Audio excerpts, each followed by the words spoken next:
Amigos, amigas, queridos internautas, sejam todos bem-vindos.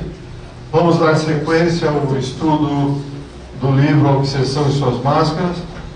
Hoje vamos ver o capítulo, estamos na 31ª aula, vamos ver esse capítulo específico, 16º, Obsessões de Efeitos Físicos e Poltergeist. Vamos ver algumas situações em que eu trouxe alguns exemplos, um exemplo que talvez seja até hilariante, mas é importante que seja comentado para que nós aprendamos a não ter medo e nem desafiar os espíritos, mas é saber como enfrentar esta situação, principalmente o poltergeist. É uma situação que causa desconforto, é uma situação que, via de regra, nos traz o medo, nos deixa em pânico por desconhecimento total. Mas uma vez conhecido, repito, não é para desafiar, porque perderemos com certeza, mas é para saber como agir. Então vamos a desfilar o que temos que comentar hoje. Existe obsessão no campo físico? Alguém pode nos acuar? Alguém pode nos assustar, considerando uma obsessão do mundo espiritual para nós aqui na matéria? Alguém pode nos obsediar fisicamente? O que vocês acham? Com certeza, meus amigos? Sim. De que forma elas podem ocorrer, essas obsessões? Alguém tem alguma ideia? Allan Kardec diz que eles produzem manifestações ruidosas e persistentes. De que forma? Através de pancadas, batidas, transportes de objetos, combustão espontânea, pirogenia, chuva interior, hidrogenia e uma série de outros tipos de manifestações. Mas isto realmente ocorre, Maida? Poderiam os senhores perguntar. Sim, ocorre, não com muita frequência como era antigamente, mas ainda continua. Os jornais noticiarem casos de pedras atiradas sobre o telhado das casas. Ainda hoje eu li num cantinho do jornal que ontem em Sorocaba apareceram no telhado de uma casa 4 buracos redondinhos. Chamaram a polícia, chamaram mais não sei quem, olharam, não acharam pedra, não acharam nada, mas tem 4 buracos redondos iguais em cima de um telhado de uma casa. Que não estou afirmando nada, são notícias. Vidraças sendo quebradas, isso é muito comum acontecer. Panelas e utensílios voando pelos aposentos. Isso acontece, isso é uma forma de manifestação física. Pratos e xícaras espatifando-se pelo chão. Aqui neste item eu lembro de um caso de a minha própria mãe me contando que quando era criança, um dia ela escutou um barulho de um copo caindo, espatifou no chão. Aí ela levantou-se da cama, criança, foi olhar, tinha o fundo do copo no chão e o resto tudo pó em torno do fundo do copo. Ficou pulverizado. Isso ela me contando. Então veja, pratos e xícaras espatifando-se pelo chão. Isso é muito comum. Poltronas, armários e até colchão de bebê pegando fogo espontaneamente. Isso acontece, meus amigos. Aí vem todo mundo, os instruídos, os sábios, coisas do capeta, coisas do diabo. Meus amigos, quem é o capeta? Quem é o diabo? Nós, ontem, que por desconhecimento, nos comprazíamos nesses tipos de atuações frente aos irmãos aqui encarnados. Então vamos continuar. Termina aí? Não termina. Ninguém encontrava o autor dessas façanhas. Poxa, aconteceu pedras, como eu disse há pouco. Ninguém encontrava, nem mesmo a polícia, que fica normalmente desconcertada frente ao desconhecido. Acabei de citar esse caso de Sorocaba ontem. estou dizendo que é poltergeist, não, nada disso, mas é um caso intrigante. 4 buracos em cima de uma casa que ninguém achou pedra, ninguém achou nada. Enfim, a polícia fica desconcertada ante o desconhecido. É comum, então, pairar o quê? O desalento, o temor. Puxa vida, o que será isso? Estou marcado, estou preocupado, que alguém vai fazer algum mal maior para mim, para minha família, ou coisa parecida. Mas, antes de continuarmos, vou fazer questão de lembrar, não cai um fio de cabelo, ou uma folha de uma árvore que o Pai não saiba. Isto que ocorre conosco, com quem quer que seja, não é por acaso. Acaso não existe no universo. Os senhores verão nos exemplos que nós vamos trazer o porquê. Bendito seja o véu do esquecimento, porque no passado, meus amigos, amigas, fizemos coisas pavorosas, terríveis. Hernani Guimarães Andrade, no livro Poltergeist, descreve um desses casos, dentre os muitos que nós podemos observar. Vamos lá, vamos começar. A casa estava um caos verdadeiro. Puxa, como? Por quê? O odor nauseabundo impregnava o ar. É comum acontecer isso? Quando há uma manifestação de efeito físico, nós temos um cheiro fétido? Sim, é comum. Da mesma forma que Meimei, quando aparece, deixa um cheiro agradabilíssimo, esses companheiros, quando querem nos apoquentar, também deixam esse odor nauseabundo. Continuando no livro. As roupas haviam entrado em combustão por várias vezes. Imagine, nós estamos em casa sentados, de repente a roupa pega fogo, de repente o sofá pega fogo. Mas do que? Do nada? Estava o mínimo, em termos de roupa, incapaz de agasalhar devidamente as 8 pessoas e os 6 adultos que ali residiam. Isso já vinha com bastante frequência e já há bastante tempo. 8 colchões, 10 cobertores e um sem número de colchas, lençóis, travesseiros já haviam sido carbonizados. Isso quem diz não sou eu. Isso aí é a descrição do Hernani Guimarães. Os vidros dos caixilhos e janelas, todos arrebentados, todos quebrados. Quebrados como? Por pedras que foram atiradas de forma contínua e constante. As telhas partidas propiciavam goteiras quando chovia e inundava todos os cômodos. Quantas vezes foram trocadas as telhas? Inúmeras. Trocava e de um dia para o outro aparecia tudo quebrado.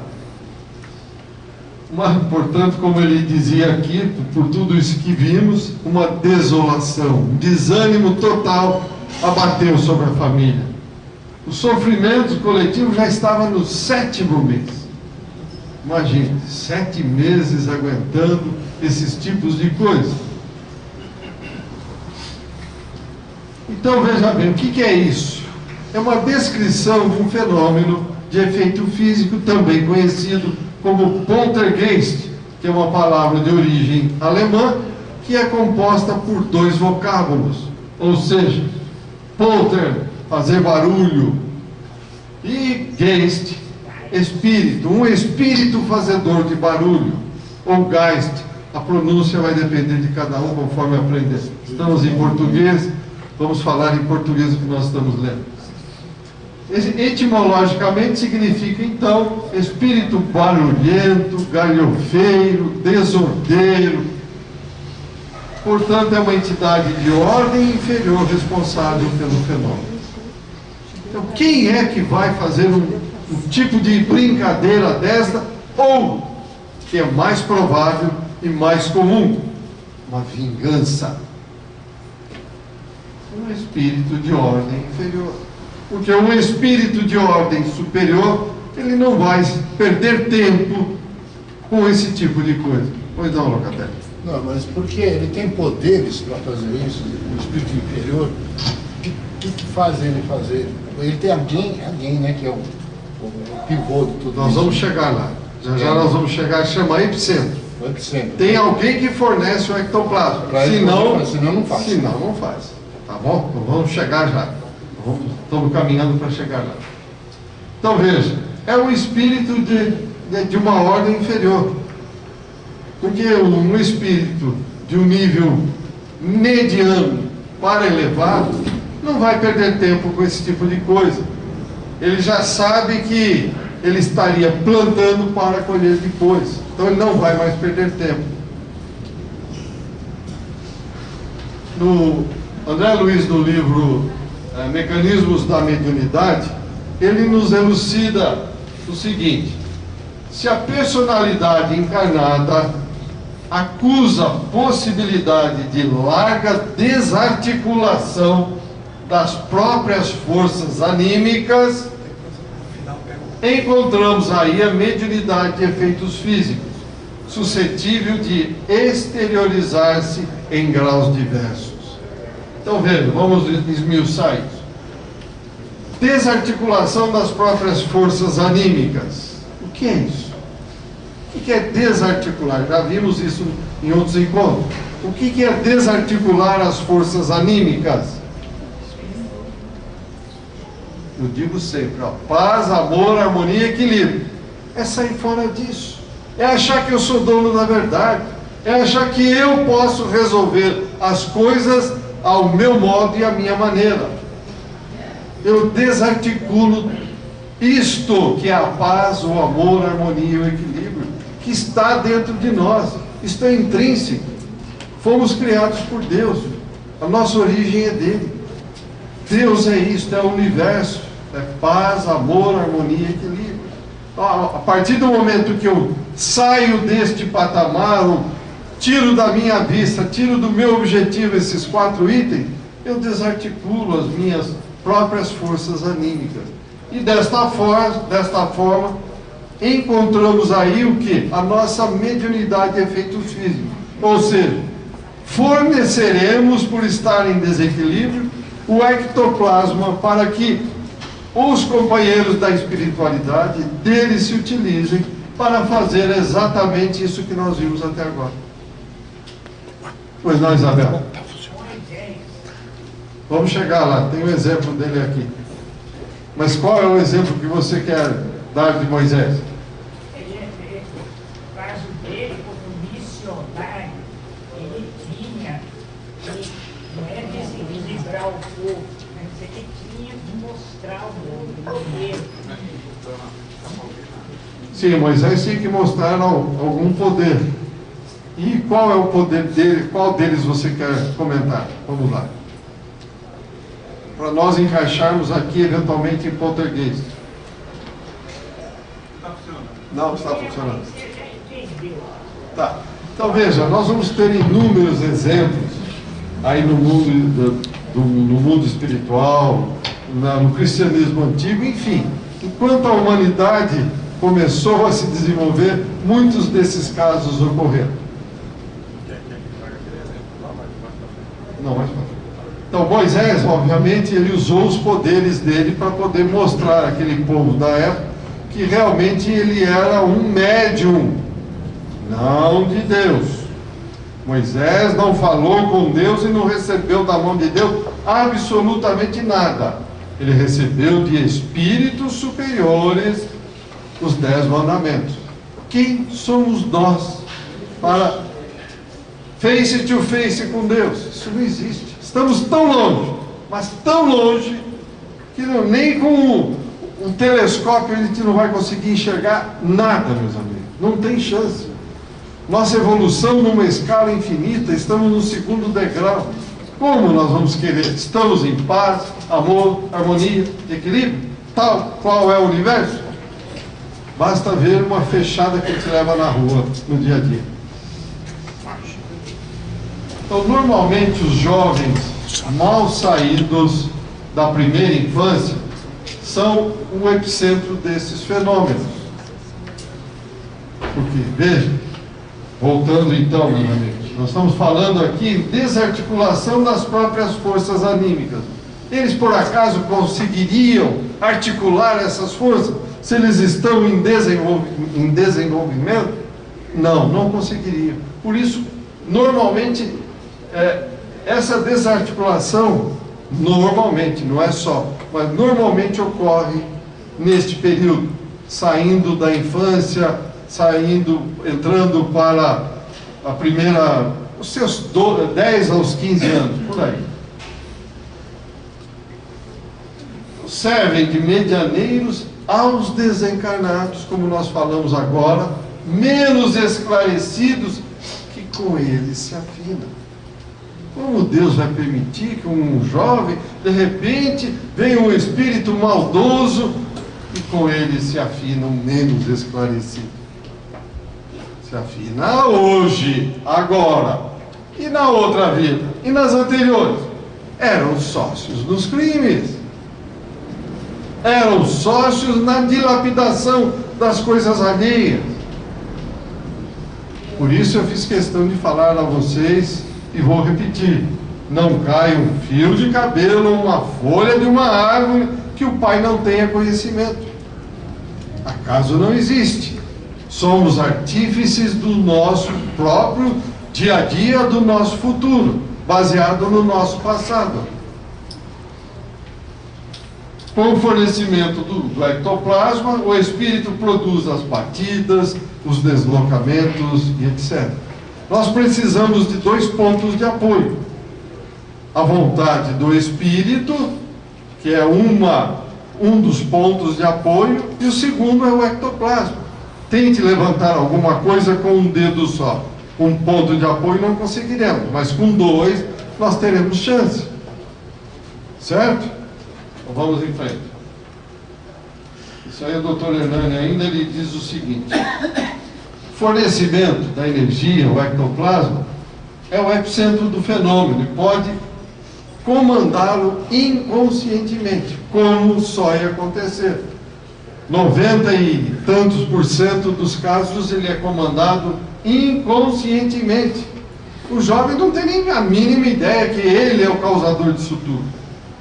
Vocês vão ver em um dos exemplos que vem aqui, de uma jovem, ela foi retirada da casa dela, pararam os fenômenos na casa, mas continuaram onde ela foi.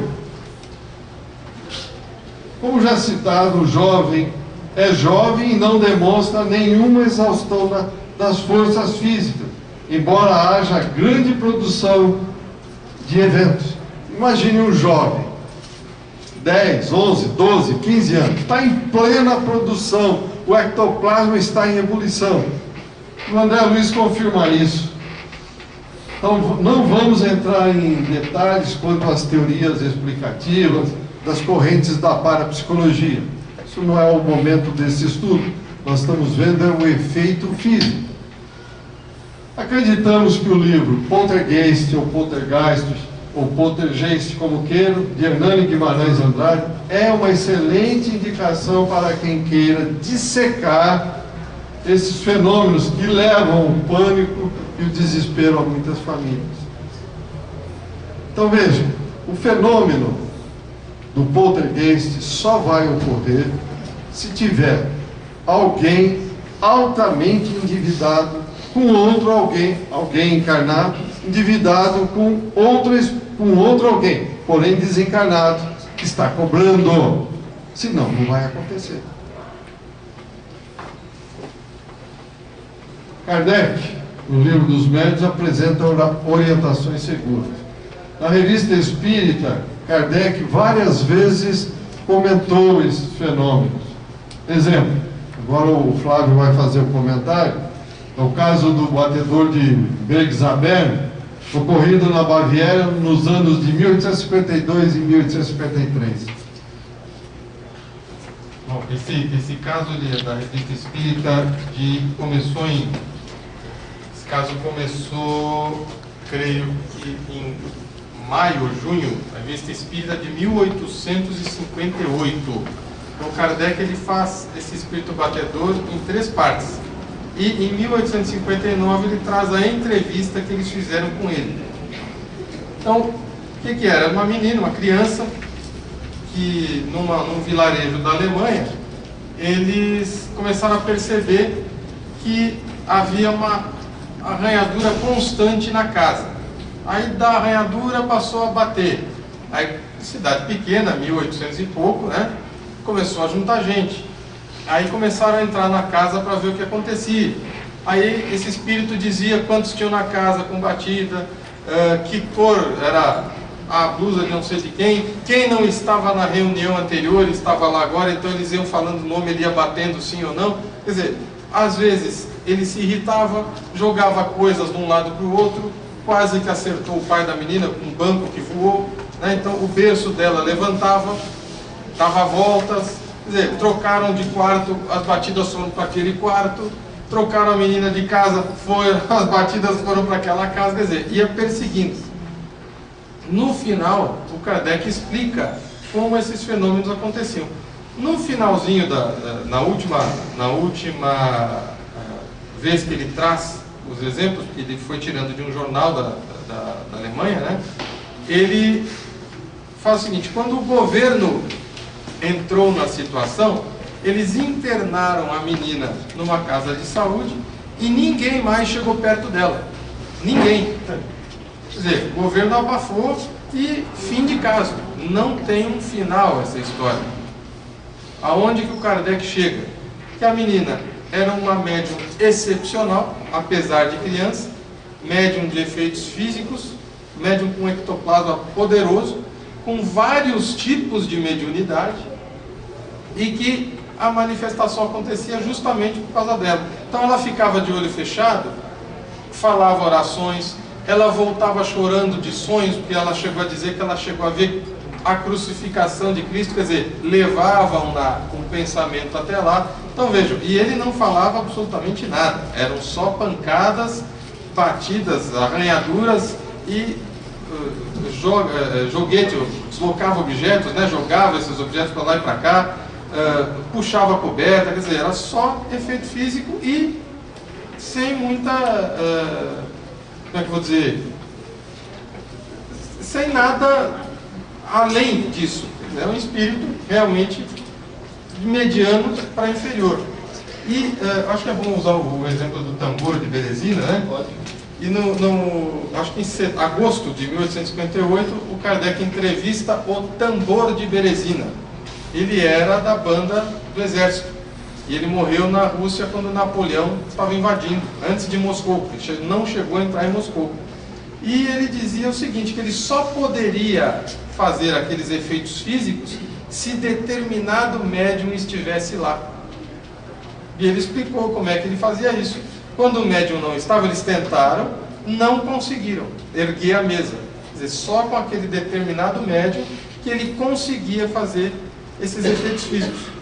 Ou seja, é necessário um médium excepcional de efeitos físicos e o espírito com ectoplasma é fantástico, né? Isso aí não tem nem dúvida. E o Kardec ele explica, eu deveria ter trazido a revista, semana que vem eu me comprometo a ler esse pedaço da explicação de Kardec, que ela é muito elucidativa. Inclusive a entrevista do tambor de Berezina é muito elucidativa para a gente entender algumas situações que porventura podem acontecer conosco mesmo, né? Alguma pergunta, algum comentário? Pode dar, Isabel. A hora que o Edival descer, o Edival tem um caso extraordinário que ele trabalhou. Ele presenciou, ótimo, é? Muito bom. O caso da cor? Vamos ver qual é. O caso também, o próprio doutor Hernani, ele diz que é muito difícil para conseguir acalmar ou controlar esse fenômeno, até ele não sabe a origem realmente de onde vem. Nós temos outros exemplos. Nós temos exemplos que vocês vão perceber. Na entrevista que ele deu, ele falou isso. Não é fácil. Por isso que eu disse no começo. Não desafie, pelo amor de Deus, se começar a acontecer. Nós vamos ver aí que tem um indivíduo que resolveu resolver na bala. Aí Ele pôs uma arma na cintura e resolveu ir lá na bala. Tomou 3 pedradas na cabeça e ele ficou desorientado, tonto. Não sabe de onde veio a pedra, viu? Nossa, complicado. Então vejam bem. quanto à natureza, os objetivos desses espíritos, eles buscavam, na realidade, eu vou falar aqui, na realidade, o que eles buscam, além da vingança, sobretudo, isso aqui, ó, diversão, meus amigos.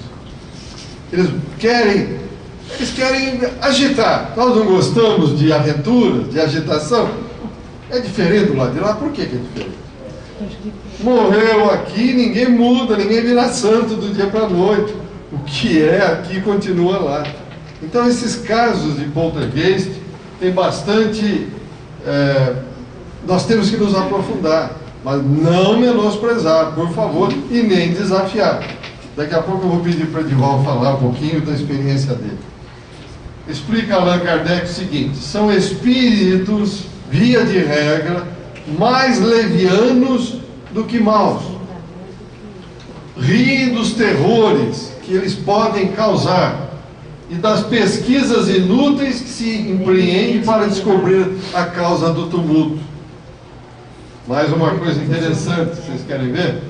Agarram-se ao encarnado, comprazendo-se em persegui-lo e atormentar onde ele estiver. É o que falou há pouco o Flávio. Mudou a menina de um lugar para o outro, eles estavam juntos. E vou adiantar, já vocês vão ver, quando se tem um caso de poltergeist que vai fazer o exorcismo, para eles é a farra máxima. É o que eles querem. Não funciona absolutamente nada. Zero. Tá? Às vezes apegam-se a um lugar por um mero capricho, ou exercem a vingança, como eu disse, ou procuram chamar a atenção e pôr-se em comunicação com certas pessoas para lhe darem um aviso proveitoso, ou pedem coisas para si mesmo. O próprio Kardec, quando estava escrevendo a codificação, um dia ele teve várias batidas na parede. Ele continuou, ele sabia o que era, mas depois ele fez a evocação do Espírito, e o Espírito falou: olha, queria te chamar a atenção por um erro que você estava cometendo. E ele foi ver, estava errado mesmo. Então é isso aqui, ó. Ou, como eu disse, pedem coisas para vingar, ou serve para lhes darem um aviso proveitoso. Foi o caso que aconteceu. Uns pedem preces, outros o cumprimento em nome deles de votos que nunca puderam cumprir. Esses são poltergeists normais, coisas pequenas, manifestações físicas pequenas. Agora, quando tem um poltergeist para valer mesmo, é que tudo vira um tumulto, com fogo, água, móveis voando para todo lado, como nós vimos há pouco, né? Outros, para que possam ficar em paz, pedem para reparar uma má ação que praticaram enquanto estiveram aqui encarnados. Então eles tentam utilizar os meios possíveis para chamar a nossa atenção. Porque quando chegamos do lado de lá, meus amigos, como diz na gíria, a coisa pega. A coisa pega. Não dá para a gente disfarçar, achar que está tudo numa boa, faz de conta que... Não. Lembremos-nos do que já vimos em encontros anteriores. O que é o nosso cartão de visita? A nossa aura. Tem como esconder a aura, colocar uma vestimenta, alguma coisa? Não, não tem. De volta, parece que tem um exemplo do caso da Kombi, de poltergeist. Tem. Por favor. O nome dos casos, não. Isso foi em 1968. Foi o meu primeiro carro, uma Kombi. E eu tinha um freguês e ele conversava muito sobre isso. Ele falou: vamos lá no meu grupo, lá tem materialização e tal. Mas não tem tempo, não dá tempo. Onde você vai? Aí ninguém, eu cheguei, ele chegou, eu servi ele disse: ó, conversou um pouco assim, passa na minha casa para nós conversar um pouco lá, perguntar Deus, passo. Me dá o endereço. Aqui na Avenida Ceci, 1968, no mesmo ano. Combinado. Aí eu saí do salão, né? Liguei a Kombi e passei lá. Inclusive dispensei uma opção de gente que eu levava, né? Eu tinha acertado para levar a Rigança todos os dias, que era perto da minha casa e tudo mais. Aí dispensei eles e fui para a casa dele. Quando eu cheguei lá, encostei a Kombi no outro lado, em frente, no 1968, no mesmo número. O ano ele coincidiu. Coincidiu. E a coluna lá, atravessei a rua, toquei campainha, uma vez, 2 vezes, 3 vezes, nada. Quando eu toquei campainha 3 vezes, entrou 2 ladrões no carro. Aí eu só vi a gritalhada. Não bate em mim, não bate em mim. Pá, pá, que sai descendo da perua e saiu correndo. E a perua saiu andando. Eu corria pelo carro e parei a perua, consegui parar. E eles saíram na rua gritando e dizendo que estava apanhando, estava apanhando. Aí todo mundo saiu da porta, aquela gritaria. Eu fiquei totalmente tomado, né? Dentro da Kombi estava, fui para casa. Cheguei em casa, deu o carro na garagem, entrei, cheguei na cozinha, minha esposa olhou para mim. Bem, você está tão diferente, o que está acontecendo? Aí eu sentei, bem, pega uma aguinha para mim, tá? Ela foi buscar água, eu sentei, respirei junto, tomei água, aí daí a pouco fui voltando, né? Eu estava totalmente, realmente, meganizado. E quase assim, não sei, quase meio, mais ou menos, no estado mais ou menos, no semiconsciente. Não estava totalmente inconsciente, não, estava no semiconsciente, né? E foi esse caso que aconteceu em 1961. Olha aí. Tá bom? Vejam, senhores, o que o Edivaldo está comentando. Não tinha ninguém dentro da Kombi. Eles apanharam de quem? De alguns espíritos que usaram o ectoplasma, talvez do próprio Edivaldo, e bateram, entre aspas, apavoraram os dois meliantes, não é verdade? E veio confirmar aquilo que meu amigo chamou para conversar, que realmente era Maria Zé, ele queria que eu fosse assistir um trabalho de materialização, de materializar. Quando ele foi no salão, quando ele foi no salão, eu tive. Você assistiu ao vivo a cores, como diz hoje, né? Foi para valer mesmo. Então, continua. Alguma pergunta, meus amigos? Alguma observação? Então, vamos em frente. Então, nas pesquisas do Dr. Hernani, aparecem muitos casos de magia, ou seja, trabalhos de umbanda encomendados por encarnados para prejudicar pessoas. Esses propósitos, quem é que vai se associar? Os desencarnados de condição inferior. Veja bem, imagine, eu vou chamar alguém dos senhores lá, vamos fazer um mal lá para o Edivaldo, vamos esconder e dar uma surra no Edivaldo, ou vamos roubar o Edivaldo. Quer dizer, vocês vão falar para mim, mas você pirou, tá louco? Não é verdade? Quer dizer, quem topa algo nesse sentido só pode ser muito ruim, uma evolução moral muito pequena. Então como está aqui, associam-se desencarnados de condição inferior, escravizados nesse tipo de comércio de forças espirituais. Com que finalidade? Satisfazer os apetites grosseiros da matéria. Não perceberam que já deixaram a matéria e querem a todo custo sentir os prazeres da matéria. Topam qualquer parada. Não me interessa amanhã a repercussão da lei de ação e reação. Eu quero resolver o hoje, o agora. E se comprometem de uma forma terrível nesse aspecto. Vamos depois contar um caso muito bom para vocês, tá? Segundinho, vai dar uma chegada. O Dr. Hernani cita também o caso do poltergeist de Suzano, onde encontrou as 4 condições propostas no seu modelo investigativo: o feiticeiro, os agentes incorpóreos, práticas mágicas capazes de acionar os agentes incorpóreos, os espíritos, e a presença do epicentro no local. Se não tiver os 4, não acontece. Nesse caso aqui, para fazer o mal. Ele conclui o seguinte: o exorcismo dos espíritas, entre aspas, o exorcismo dos espíritas, funcionou, bloqueando a segunda condição, isto é, suprimindo a ação dos espíritos. Não que nós pratiquemos exorcismo, nada disso, não existe isso. Fórmulas capazes de simplesmente, como diz na igreja, vai de retro no Satanás e acabou. Isso não existe, gente. O que foi feito? Um esclarecimento a esses espíritos. Tenta-se mostrar quem são, de onde vieram, por que vieram, para onde vão, porque Deus os criou, onde eles se encaixam no universo, as consequências desses atos que eles estão praticando. Isso é, entre aspas, chamado de exorcismo pelo Hernani Guimarães, mas na realidade não é o exorcismo tradicional, é o que nós fazemos, esclarecimento espiritual. Para suprimir esses agentes incorpóreos, diz ele ainda, recorremos à sugestão do codificador da doutrina espírita, que é exatamente o que eu acabei de falar. Allan Kardec aconselha-nos a chamar, evocar o espírito perturbador e, através de um bom médium, interrogá-lo. Esclarecer, meus amigos.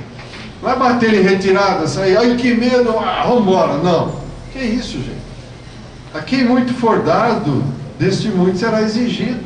Então nós temos que estar prontos. Se nós trabalhamos, conhecemos, temos que nos apegar a Deus, fazer as orações, pedir proteção e vamos em frente, ué. Não é isso, Edivaldo? É isso mesmo. Edivaldo, quer um momentinho? Pode falar, Josi. Mãe, esses espíritos que usam o ectoplasma da pessoa, né? Ele faz barulho, enfim, faz perturbações. E você disse que normalmente é porque a pessoa que está recebendo o ectoplasma tem dívida com esse espírito. Ou então, bom, primeiro tem que ser conhecido dele, porque ele não cai de paraquedas. Eu caí de paraquedas na casa do Maida e vou fazer uma perturbação lá. Tá, mas aí, por exemplo, vamos supor que ele é um espírito endividado. Por que ele usa do recurso de fazer barulho, quebrar alguma coisa? Vamos dizer diversão. É diversão. Vingança. E não machuca a pessoa. Ô, Josi, nós não temos na rua um pessoal que gosta de pôr a música do carro no último. Passa a noite em qualquer lugar, aquela barulheira. Diversão. É diferente deles? Não. São os meios que eles têm para mostrar para nós, olha gente, eu estou aqui, hein? Eu existo, eu não morri. É um jeito de chamar a atenção. Ele só quer chamar a atenção, né? Ou então uma vingança, como nós vamos ver daqui a pouco. Uma vingança terrível. Bom, pelas respostas, então, quando evocarmos, conversarmos com o Espírito, nós vamos saber com quem estamos tratando e agiremos de acordo com o que o caso exigir. Livro dos Médiuns, capítulo 5º, item 90. Allan Kardec. Está aí, meus amigos. Edivaldo, quer comentar alguma coisa? Vou ficar até de pé, é uma coisa muito interessante. Barbeiro que eu sou, então, era 1971, né? Era umas 9h30 mais ou menos da manhã. Eu tinha 4 profissionais, 5 a manicure e 5. E era umas 9h30, aí estava todo mundo trabalhando. Aí entrou uma borboleta grande. A borboleta começou da primeira cadeira, deu 2 voltas em cima do profissional que estava trabalhando. Aí foi para a segunda cadeira, deu mais 2 voltas. Foi para a terceira cadeira, deu mais 2 voltas. E todo mundo parou, ficou assistindo aquela cena toda. Aí foi até a 4ª cadeira. Chegou na 4ª cadeira, deu 2 voltas, aí foi até numa cadeira do canto lá, deu mais 2 voltas lá. Aí foi na última cadeira onde estava a manicure, o engraxate e o barbeiro atendendo o cliente. Ele deu 3 voltas e todo mundo olhando. Aí a borboleta seguiu, aí saiu fora. Quando ele saiu na porta, o engraxate caiu, desencarnou na hora. Aí foi palestra o resto da tarde, para eu conversar para todo mundo, explicar tudo isso. Aí tinha um ponto de táxi na frente do salão, botamos ele no táxi, botamos no Hospital Bandeirante, que era encostadinho. Quando chegou lá, o médico disse, não, ele já foi, já faz tempo que ele foi. Esse é um caso dessa natureza. Então avisou todo mundo aí, foi explicar para todo aquele pessoal realmente todo esse proceder, desse movimento que a espiritualidade age, para mostrar e realmente nos conscientizar de todo esse movimento aqui. Tá? Então, muito obrigado para todos. Exemplos, meus amigos, temos muitos, bastante. Continuando, vamos ressaltar o seguinte: nós temos nesses casos uma ação anímico-espirítica em plena associação. Como eu disse, tem o espírito e alguém que forneça o ectoplasma, senão não vai funcionar. Em boa parte existe uma manifesta preponderância das almas dos encarnados, repito, das almas dos encarnados no comando e aliciamento dos fenômenos, como nós vimos há pouco, inconsciente, mas comandando. Nós nos comprazemos com esses tipos de coisa.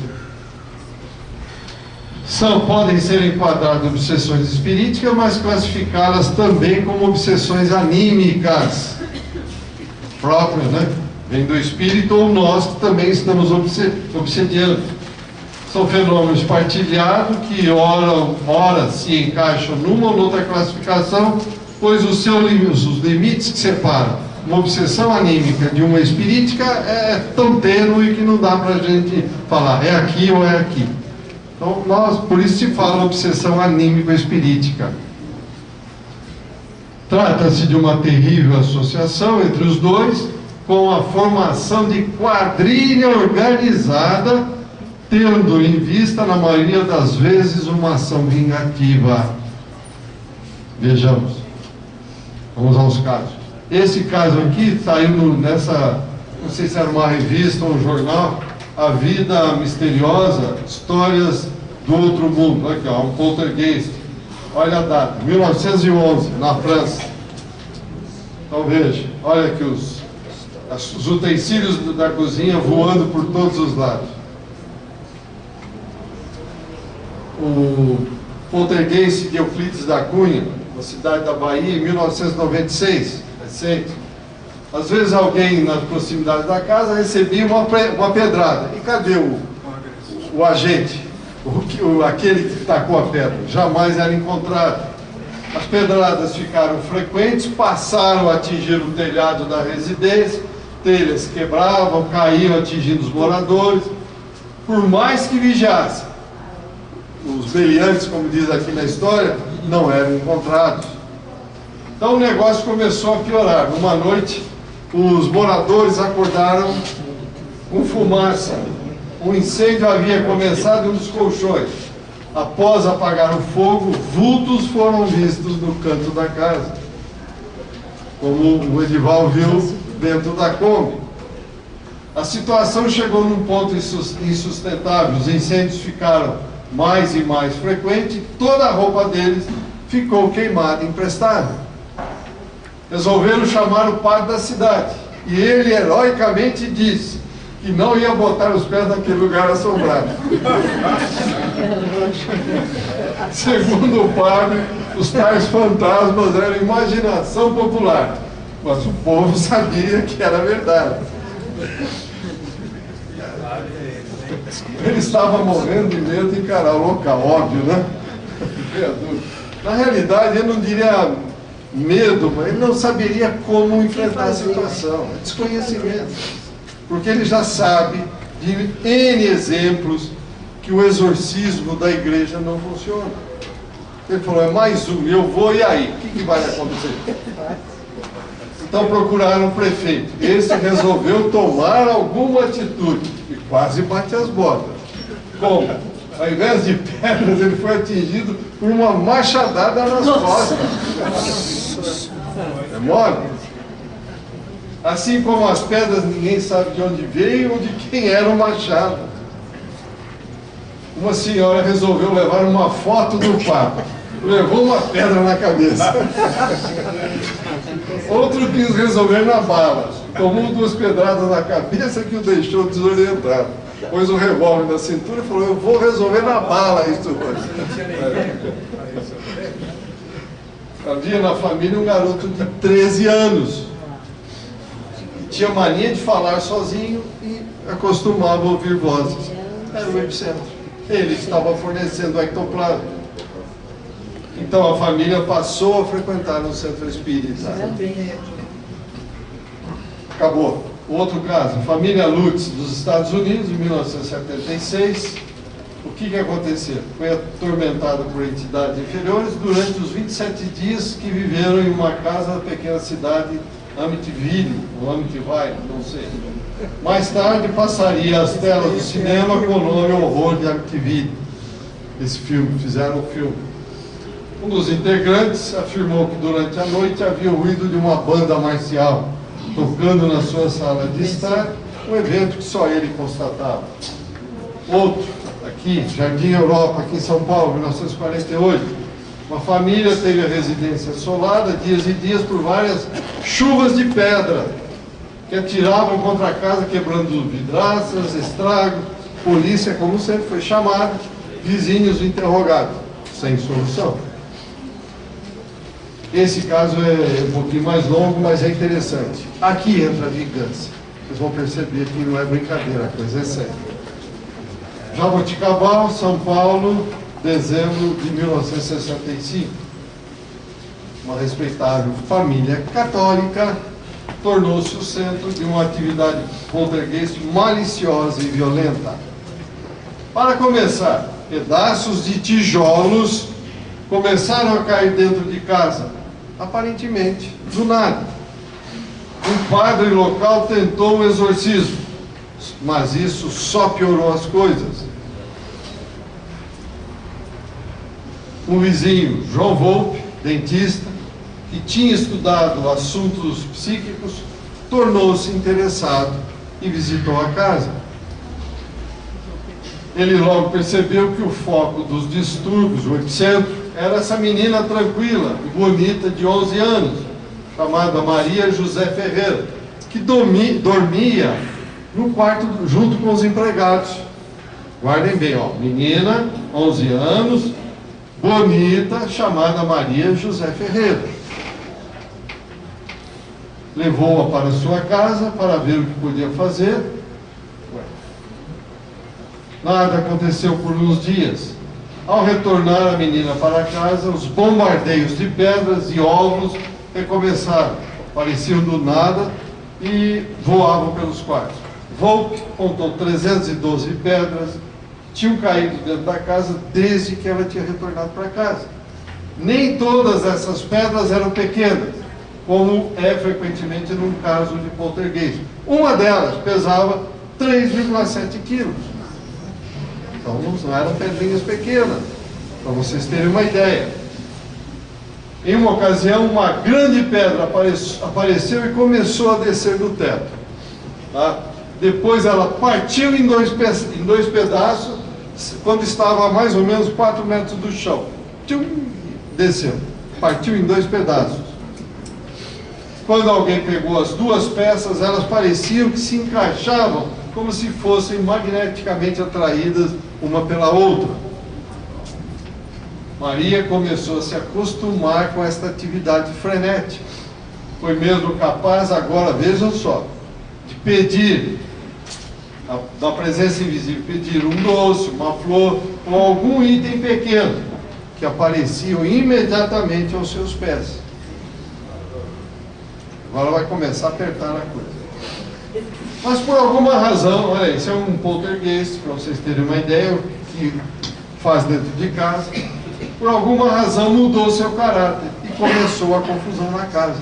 Começou para valer. Por quase 3 semanas, pratos, copos, vasos de flores, mesmo pesados, eram lançados ao redor da casa em todas as direções. Os utensílios de mesa foram quebrados, móveis jogados, fotos arrancadas das paredes e atiradas em outras salas. Em seguida, Maria se tornou o alvo de ataques ferozes. O próprio epicentro. Repetidamente, Maria apanhava com tapas no rosto ou na parte inferior do corpo. Hematomas ficaram e apareceram por todo o corpo. Sobre ela foram jogadas cadeiras e um grande sofá, e até mesmo o cilindro de gás que tinha sido arrancado da parede. Aparentemente, também tentou matá-la por asfixia. Como? Enquanto ela dormia, eles forçavam com xícaras e copos sobre a boca e as narinas, punham copos assim sobre a boca, tentando asfixiá-la. Agulhas foram encontradas às vezes presas profundamente à carne de seu calcanhar esquerdo. Vejam, senhor, mesmo quando ela tinha sapato e meia, aparecia por baixo do sapato e da meia. Uma vez, olha aí, 55 agulhas tiveram que ser removidas. Vocês estão percebendo que está fechando o cerco. As coisas pioraram. Em 14 de março de 66, Maria estava no seu almoço escolar quando suas roupas de repente pegaram fogo. aparentemente proveniente de uma pequena marca redonda, como se tivesse sido um cigarro. Na mesma tarde, o quarto, lá na casa de Volpe, explodiu em chamas. Maria vivera na casa do dentista por cerca de 1 ano, durante o qual os fenômenos diminuíram um pouco, mas nunca pararam completamente. Finalmente, em uma última tentativa desesperada para encontrar a cura, Volpe levou para o centro espírita.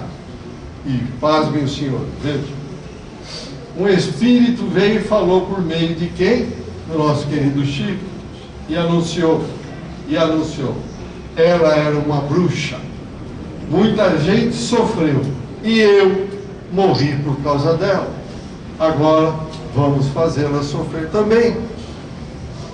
De volta à casa de Volpe, havia orações especiais e apelo aos guias espirituais que impediam qualquer ataque mais grave contra a menina. Veja, aliviou. Ainda assim não se conseguiu parar essa atividade. Deu uma aliviada. Pedras, frutas, legumes continuavam a voar em torno da casa onde Maria estava presente. Pensando que não havia mais nada a ser feito, a menina foi mandada de volta para morar com a mãe. E agora veja o que aconteceu. Um dia, em 1970, tinha 15 ou 16 anos, cometeu suicídio por ingestão de formicida misturada com refrigerante. Praticamente morreu na hora. Vejam, senhores, como podemos perceber, não existe acaso. Esse poltergeist que essa família e essa menina viveu tinha uma raiz muito forte no passado. Então, meus amigos, não foi em vão que o Cristo nos ensinou: quem não tem pecado, atire a primeira pedra. Jamais levantemos o dedo contra nenhum de nossos irmãos, porque nós temos um passado tenebroso.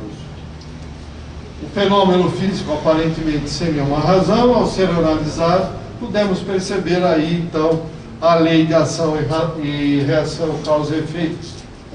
Estamos no final. Quando formos chamados, o que devemos fazer, como proceder? Primeiro, atentar para a alta porcentagem de participação dos encarnados que estão envolvidos no fenômeno. Então, nós temos que trazer a paz, o amor, a harmonia e o equilíbrio. Segundo, tanto quanto possível espalhar a excelência do Evangelho, a fim de que o perdão entre os desencarnados e encarnados possa ser o quê? Definitivo. E se não tiver perdão, nós não vamos cessar isso. Que enquanto alguém estiver do lado de lá ou do lado de cá, querendo se vingar, é um campo fértil para que esses fenômenos, essas obsessões aconteçam. Então a paz poderá voltar e reinar duradoura. Afinal de contas, estamos na matéria para quê, meus amigos? Acertar contas mal resolvidas do passado. Hoje a colheita tal, aí isso é só para repetir. Semeemos amor. E o Flávio gostaria de falar alguma coisa e ter um exemplo para nós encerrarmos hoje. Bom, só para o Papa João Paulo, quando ele fez a encíclica Fé e Razão, aquela que ele pediu desculpa pelos crimes da igreja, que deu razão a Darwin, ele proibiu o exorcismo. Falou que exorcismo não adiantava absolutamente nada. Ficou proibido na igreja o exorcismo.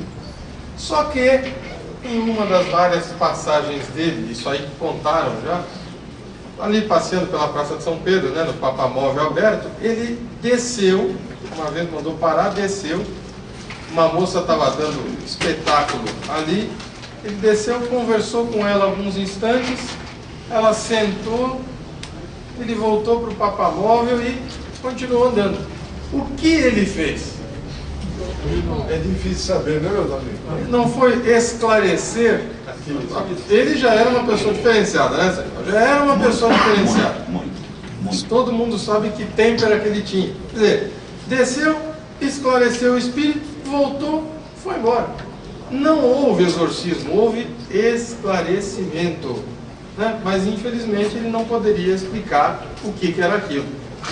Deixa eu explicar, irmãos. Um momentinho.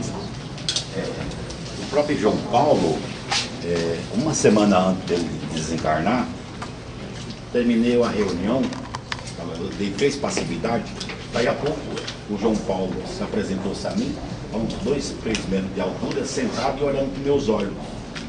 Aí formou na terra toda um arco-íris. Aí os mentores falaram assim, esse homem já tem todo o conhecimento.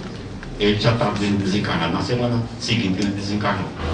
Mas não mostrou isso para mim, mostrado em desdobramento para mim, que a espiritualidade mostrando, e os mentores falando do conhecimento que esse homem já tinha na terra toda. O João Paulo, tá? Aí na semana seguinte ele desencarnou. Então vejam, meus amigos, nós temos que realmente nos prepararmos. Todos nós não estamos aqui, como eu gosto de brincar, para ficar deitado numa rede, tomando água de coco, chinelinho no pé. Não. Nós viemos aqui, ninguém é da terra, estamos aqui para aproveitar e crescer um pouco, facilitar o nosso desencarne, nos prepararmos para o retorno. Quem sabe, ajustando, nós acabamos com todas essas coisas horrorosas que acontecem conosco, mas temos que querer dar o primeiro passo. Então, na próxima semana, na quinta-feira, não teremos aula, é feriado, né, dia 15, e sexta também não? Então, estão me confirmando, quinta não tem, sexta e sábado da semana que vem, o centro não vai funcionar. O Henrique quer dar um recado. Muito obrigado, amigos.